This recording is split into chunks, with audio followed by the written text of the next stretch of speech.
Hi friends, నా పేరు స్వప్న. నా వయసు 28 సంవత్సరాలు. నాకు పెళ్ళై 6 సంవత్సరాలైంది. నా భర్త పేరు ప్రశాంత్. అతను నాకంటే 5 సంవత్సరాలు పెద్దవాడు.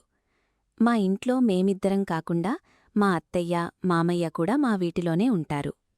2 సంవత్సరాల క్రితం ఒక్కసారిగా మా అత్తయ్యకు పక్షవాతం వచ్చేసింది. అప్పట్నించి ఆమె మంచం మీద నుంచి కదల్లేకపోతుంది. ఆమె సేవలు, ఇంటి పనులు అన్నీ నేనే చూసుకుంటున్నాను. ఇంకా మా పెళ్ళై ఎన్ని సంవత్సరాలైనా మాకు పిల్లలు కలగలేదు.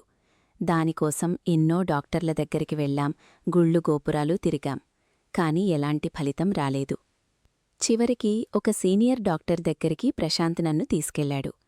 పూర్తి చెకప్ చేసిన తర్వాత డాక్టర్ చెప్పాడు, సమస్య మీలో లేదు, ప్రశాంత్ గారిలో ఉంది. మీకు పిల్లలు కలగడం చాలా కష్టం. ఆ మాట విని నాకు చాలా షాకైంది. ప్రశాంత్ కూడా బాగా నిరుత్సాహపడ్డాడు. కాని ఇద్దరం ఒకరినొకరు ధైర్యం చెప్పుకుని జీవితం కొనసాగించాం. కాని మా అత్తయ్యకు ఈ విషయం తెలిసిన తర్వాత ఆమె ఆరోగ్యం మరింత దిగజారింది.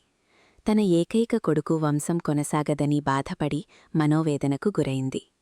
ఇప్పుడు మా మామయ్య గురించి చెప్పాలంటే ఆయన పేరు గిరిధర్. వయస్సు 55 ఏళ్లు. కాని చూడటానికి చాలా యంగ్గా కనిపిస్తారు. ఆయన బాగా పేరున్న క్రిమినల్ లాయర్. తన పనులు అన్నీ తానే చేసుకుంటారు. నేను ఇంట్లో ఖాళీగా ఉండటం చూసి అప్పుడప్పుడు ఆయన ఆఫీసు పనుల్లో సహాయం చేయమన్నారు. అలా అలా మా మధ్య చనువు పెరిగింది. ఒకరోజు మామయ్య కోర్టుకు వెళ్ళిన తర్వాత వాళ్ల గదిని సర్దుతూ ఉండగా డెస్క్ డ్రాయర్ లాక్ లేకుండా ఉండటం కనిపించింది. కుతూహలం వచ్చి తెరిచి చూశాను. లోపల ఒక పాత డైరీ ఉంది. చదవకూడదు అని తెలిసినా చదివేశాను. ఆ డైరీలో చాలా పాత కాలేజీ రోజుల విషయాలు రాసియున్నాయి. ఒక అమ్మాయి పేరు మంజుల. ఆమెతో గడిపిన సంతోషక్షణాలు, వాళ్ళిద్దరూ చేసిన శృంగార విషయాలు అన్నీ వివరంగా రాసియున్నాయి. చదువుతూ ఉంటే నాకు ఆశ్చర్యమనిపించింది, మా మామయ్య ఇంత రసికుడా అని. మర్నాటి రోజు మళ్లీ ఆ డైరీ తీసి చదివాను. చివరి పేజీల్లో నా గురించి రాసియుంది. రోజురోజుకీ స్వప్న చాలా అందంగా కనిపిస్తోంది. ఆమె పెదాలు నన్ను ఎంతో ఆకర్షిస్తున్నాయి. ఆమెతో మాట్లాడుతూ ఉంటే సమయం తెలియదు. ప్రశాంత్ చాలా అదృష్టవంతుడు. అంత అందమైన భార్య దొరికాడు.